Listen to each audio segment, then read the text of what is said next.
Psychology में कहते हैं सेंस ऑफ सेल्फ, कि जैसे मेरा महत्व, मेरा इसमें मैं भी बहुत है, बट इसेंशली कि मेरा वर्थ हो गई, या मेरा जो सेल्फ कॉन्सेप्ट है, मैं अपने बारे में क्या सोचती हूँ, क्या समझती हूँ, वो कई बार ऐसा आता है कि अगर आज मेरा दिन प्रोडक्टिव गया तो मतलब मैंने कुछ किया है, या you know like I am valued. या फिर अगर मुझे रिलेशनशिप में किसी ने चुना, यू नो, अब as a partner, as a friend, तो मेरी कोई वैल्यू है। या कोई ऐसे ही कोई छोड़ जाए, कोई जॉब चली जाए, तो वो वैल्यू चली जाती है। और ये मैंने अपने पीयर्स में, कभी कभी खुद में ये भी देखा है। और इससे मतलब यही दिखता है जो आप कह रहे थे कि जब आप माइंड के कुछ प्लेजर या जो भी कुछ है, आप उसको जब सीख करते हैं तो वो आपको इन अ वे डिफाइन भी करने लग जाता है। और अगर वो चले जाता है तो उसमें ऐसा होता है कि जैसे मेरा खुद का ही अस्तित्व जा रहा हो, और उससे डिपेंडेंसी, एडिक्शन, वो सब भी बढ़ जाता है। तो इस सेंस ऑफ सेल्फ के बारे में आप क्या कहेंगे? ये तो बहुत अच्छा क्वेश्चन है। ये जो सेंस ऑफ सेल्फ कह रहे हो, ये सेंस ऑफ ईगो ही है। सो चलो इस चीज़ को हम थोड़ा क्लैरिफाई करते हैं कि हमारे अंदर सिस्टम क्या है, हमारे अंदर चलता क्या है। तो हाँ, हमारे अंदर दो सिस्टम है, एक पैसिव है, एक एक्टिव है। जो एक्टिव सिस्टम है, जो बॉडी माइंड को एक आइडेंटिटी, उसके साथ अपनी उसकी पहचान बनाता है, उसी को मेरे ख्याल से आप सेल्फ कह रही हो। कि मैंने ये किया, मैंने वो किया, ये रिलेशनशिप हुई, जो मैं का भाव है, मैं का भाव है, जिसको अहंकार भी कहते हैं, ईगो, वो हर व्यक्ति में होती है। लेकिन अगर आप नॉर्मल टर्म में किसी को कहोगे कि इसको ईगो है, तो वो बुरा मान जाएगा। लेकिन ईगो सब में है, नहीं तो जन्म ही नहीं होगा आपका।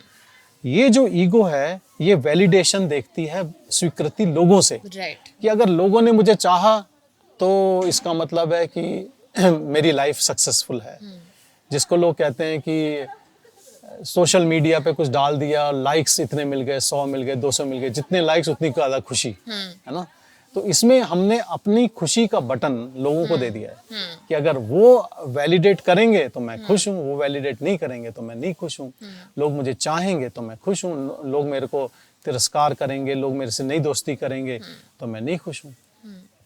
तो ये जो चीज़ है, ईगो हमेशा अपने आप को, जो बाहर की तरफ माइंड प्रोजेक्ट कर रहा है, जो माइंड बाहर की तरफ है, बाह्यमुखी, वो जो चीज़ें हैं, जो लोग हैं, उसमें अपना वैलिडेशन ढूंढता रहता है। और वो ही दुख का कारण है, क्योंकि दूसरे के पास भी एक अपना मन है, और वो अपने मन से चलेगा, वो अपनी खुशी देखेगा।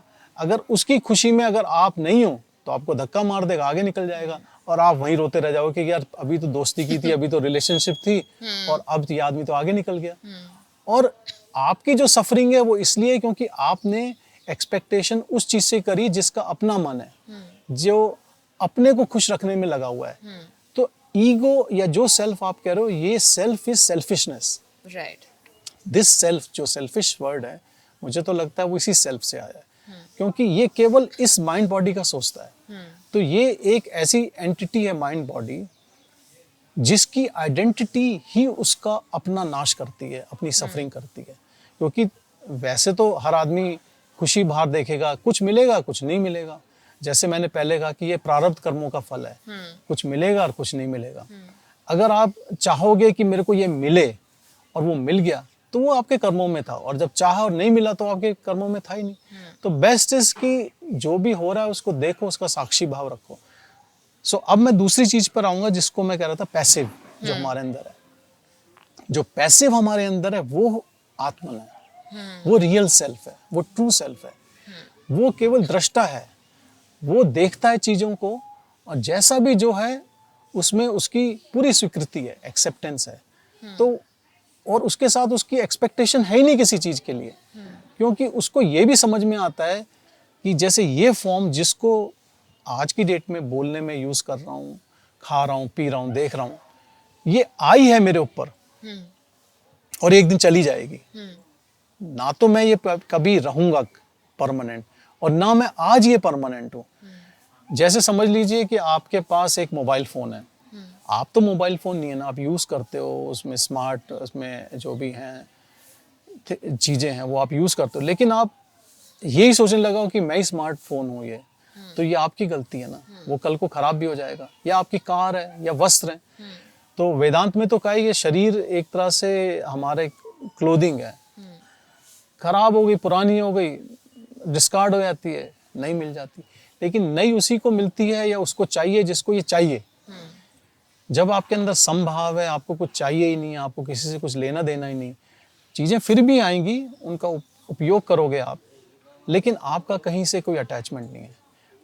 वही लाइफ है जिसमें आपने अब बटन आपके हाथ में है अपनी खुशी का, ये किसी और के हाथ में नहीं है। You are not looking for any validation from others. तो लोग आपके बारे में क्या सोचते हैं, क्या करते हैं, इससे आपको कोई नहीं फर्क पड़ता। और आपको भी नहीं फर्क पड़ता कि लोग आपकी लाइफ में कोई आया गया, पैसा आया गया, या जो भी चीज़ें जो हमें अफेक्ट करती हैं, उससे हमारा अफेक्ट होना ख़त्म हो जाता है। एंड आई थिंक ये तो एक बात ही हो गई कि काम से या रिलेशनशिप से या किसी और चीज़ से वैलिडेशन लेना, और दूसरा ये होता है कि कई लोगों के कांस्टेंट थॉट्स चलती रहती हैं कि कि मैं अच्छा इंसान नहीं हूँ, एनी नेगेटिव थॉट बेसिकली, ये उसके लिए भी उतना ही वैलिड है, जहाँ सेल्फ हेट्रेड बहुत ज़्यादा होती है या सेल्फ लोदिंग बहुत हाँ। और उसके साथ एक और चीज़ भी है कि अपनी सेल्फ प्रेज भी, कि मैं बहुत अच्छा हूँ, जो मेगालोमैनिक, कि दूसरे को कुछ समझना ही नहीं। तो दोनों तरह से ईगो काम कर सकती है, अपने को गिरा भी सकती है, अपने को फालतू में उठा भी सकती है। तो ये केवल काम होता है हमारे थॉट्स का। अब ये थॉट्स को आप से भी आप वैलिडेशन लेते हो, अच्छे सेंस में भी और गलत सेंस में भी। तो ये जो थॉट्स आ रहे हैं, ये भी आ रहे हैं, ये आप ऑब्जर्व कर रहे हो। अब ये कला हमारे पास नहीं है कि इन थॉट्स को भी हम देख सकते हैं और इनको छोड़ सकते हैं। हमें लगता है कि थॉट आया तो वो जो भी थॉट है उसके साथ जो फीलिंग है वो हमें महसूस करनी है, और हमारे पास कोई चॉइस नहीं है ना। और यही कारण होता है कि अकेले बैठ के भी आदमी उन्हीं सेल्फ इंट्रोस्पेक्शन में चला जाता है, और वो उसी में सफरिंग बनी रहती है। कोई हादसा 10 साल पहले होगा, वो अभी भी चलता रहता है, जिसको हम PTSD कहते हैं, और पूरी जिंदगी खराब हो जाती है उसके चक्कर में। या कुछ किसी से हमारा कुछ बात हुई जिसके कारण हमें बुरा लगा, और वो हमारे दिमाग से ही नहीं जाती चीज़।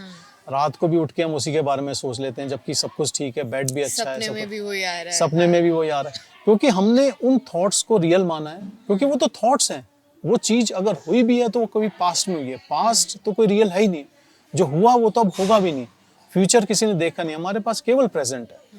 प्रेजेंट जीने के लिए हमें केवल एक चीज़ से अपना संधि विच्छेद करना है, उससे अलग होना है, वो हमारे थॉट्स हैं, विचार हैं। अगर विचारों से को हम ऐसे दृष्टा अनुभव करें और उसमें हम अपनी इन्वॉल्वमेंट ना लाएं, थॉट्स आएंगे और जाएंगे और आपको कोई नहीं फर्क पड़ेगा। तो फिर ये जो है कि थॉट्स हमको कहते हैं कि मैं अच्छा हूँ, मैं बुरा हूँ, मैं दुखी हूँ, मैं खुश हूँ, ये बिल्कुल आपके अंदर से चला जाएगा। लेकिन ये पूरी प्रक्रिया है, प्रोसेस है, इसमें टाइम लगेगा और पेशेंस की जरूरत है इसमें। और ये कैसे करी जाए, थॉट से सेपरेट कैसे हुआ जाए? सत्संग से, प्रैक्टिस से। क्योंकि ये ऐसे अगर हम बैठें और हम चाहें कि ये ऐसी हो जाए, तो उसमें तो प्रोसेस है पूरा। You have to keep practicing, और सत्संग अटेंड करो, ऐसी चीज़ों को सुनो जिसमें कि आपको कोई बताए, और उस पर कॉन्टेम्पलेट करो, जैसे श्रवण मनन निधिध्यासना। कोई जो ये बता रहा है उसको सुनो और उस पर चिंतन करो, और उसको फिर आत्मसात करो, उसको अपनी लाइफ में अप्लाई करो, प्रैक्टिस करो उसके साथ, धीरे धीरे हो जाएगा।